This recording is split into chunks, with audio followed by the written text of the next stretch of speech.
So இங்கே இஆர்பிபி பிரச்சனையை சமாளிக்கிறதுக்கு ready பண்ண ஆளு பாங். அவன் தான் பார்த்தீங்கன்னா ஸ்டூடெண்ட் மாதிரி ஸ்கூலுக்குள்ளே போயிருப்பான்.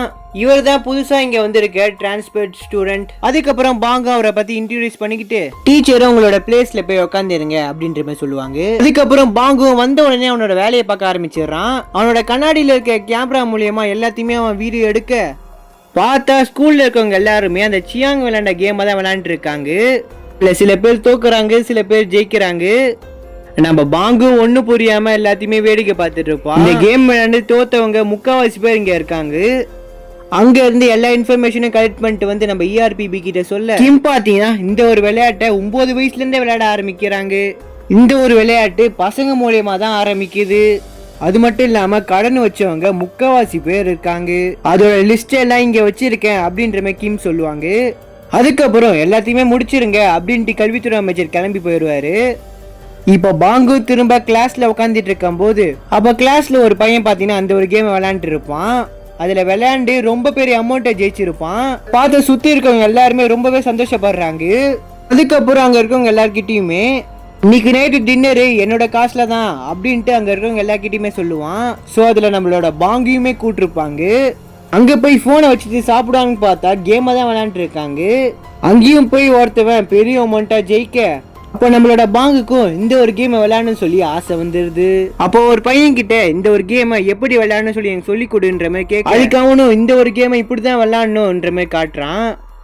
இப்போ பாங்கோட போனை வாங்கி கேம் ஏற்றி லாகின் பண்ணி கேம் உள்ள பார்த்தீங்கன்னா போயிடுறாங்க.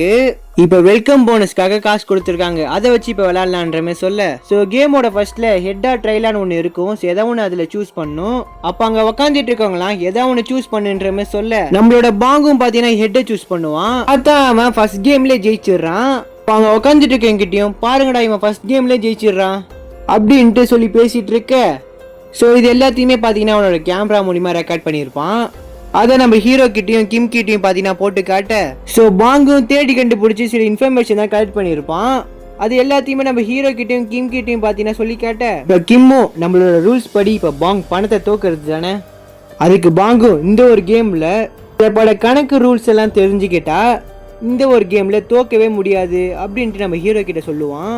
அதுக்கு நம்ம ஹீரோவும் இந்த ஒரு கேமில் நீங்கள் தோக்கணும்னு அவசியம் இல்லை, நீங்க இந்த ஒரு கேம்ல ஜெயிக்க முடிஞ்சா ஜெயிங்க, அதை நீங்க ஒரு போனஸா எடுத்துக்கலாம். பாங்கும் இதை நீங்க நிஜமா தான் சொல்றீங்களான்ற மாதிரி கேட்க அதுக்கு நம்ம ஹீரோ ஆமான்ற மாதிரி சொல்லுவான். இப்ப நம்ம பாங்கும் அந்த இடத்துல அந்த போனை எடுத்து கேம் விளையாட ஆரம்பிக்கிறான். இப்ப உடனே கிம்மும் இது ஓகேவா அப்படின்ட்டு நம்ம ஹீரோவை பார்த்து கேட்க ஓகே தான் அப்படின்ட்டு நம்ம ஹீரோ சொல்லிடுவாரு.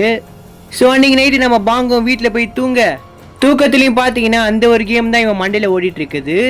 அவனுக்கு எப்படி படுத்தாலும் தூக்கம் வராதனால அந்த கேமை பார்த்தீங்கன்னா எடுத்து விளையாட ஆரம்பிக்கிறான்.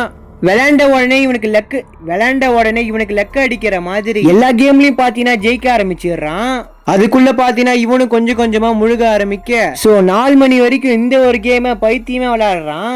ஸோ விளையாண்டு இருக்கும் போது தோக்காத பாங் முதல் வாட்டியா தோக்க ஆரம்பிக்கிறான். அதுல இருந்து அவன் வெறும் தோல்வியை மட்டும் தான் சந்திக்கிறான். எப்படி விளையாண்டாலும் பாத்தீங்கன்னா அவனால ஜெயிக்கவே முடியல. அதனால அவனும் போனை வச்சுட்டு படுத்துடுறான். அதுக்கப்புறம் கடைசியா ஒரு கேம் விளையாடலான்னு சொல்லி தொட அப்படியே பாத்தீங்கன்னா அடுத்த நாளை காட்டுறாங்க. தூங்கி எஞ்ச உடனே பாங்கு அழுவ ஆரம்பிச்சிடுறான். ஏன்னா சியாங் மாதிரியே விளையாண்டு எல்லா காசுமே அழிச்சிடுறான். ஸோ அதுக்கப்புறம் உடனே கிளம்பி ஸ்கூலுக்கு போக அப்போ அவனோட ஃப்ரெண்டும் நைட்டு ஃபுல்லா கேம் விளையாண்டு இருக்க போல சரி எவ்வளவுதான் ஜெயிச்ச அப்படின்ற மாதிரி அவன் ஃப்ரெண்டு கேட்பான். அதுக்கு பாங்கும் 1 மில்லியன் வானை தோத்துட்டேன் அப்படின்ற மாதிரி சொல்ல அதுக்கு அவனோட ஃப்ரெண்டும் உன நான் ஃப்ரீ காஸ்ட்ல மட்டும் தானே விளையாட சொன்னேன், ஏன் இப்படி பண்ண அப்படின்ற மாதிரி கேட்பான்.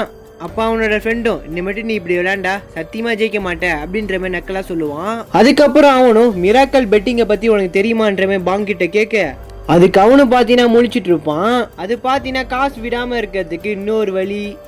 அது எப்படின்னா நீ 100 வான் தோத்தா 200 வானா மாறும், அப்ப 400 வான தோத்தா 800 வானா ஆகும், அப்ப 800 வான தோத்தா எவ்வளவுன்னு பாங்க் கிட்ட கேட்க 1600ன்னு சொல்லுவான். ஜெயிச்சா டபுள் ஆகும்ல, ஒரு வாட்டி ஜெயிச்சாலே போதும் மொத்த அமௌண்ட்டையும் எடுத்துடலாம் அப்படின்ட்டு நம்ம வாங்கி யோசிச்சு பார்த்துட்டு இருப்பான்.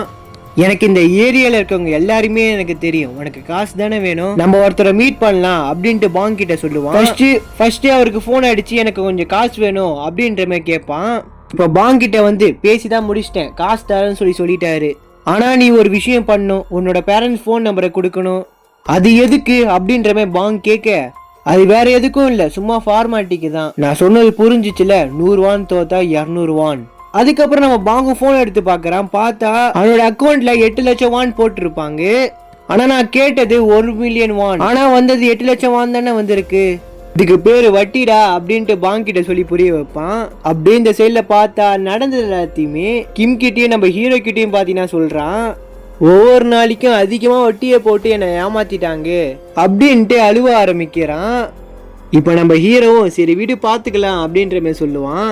ஆனா நீ பெரிய அளவுல தோத்துருக்க போல, கூடிய சீக்கிரத்துல உன்னை வந்து புடிச்சிருவாங்க போல அப்படின்னு பேசிட்டு இருக்கப்ப அப்ப சடனா ஒரு போன் வருது. இதோட பார்ட் 2 முடியுது. பார்ட் 3 வேணாச்சுன்னா மறக்காம கமெண்ட் பண்ணுங்க.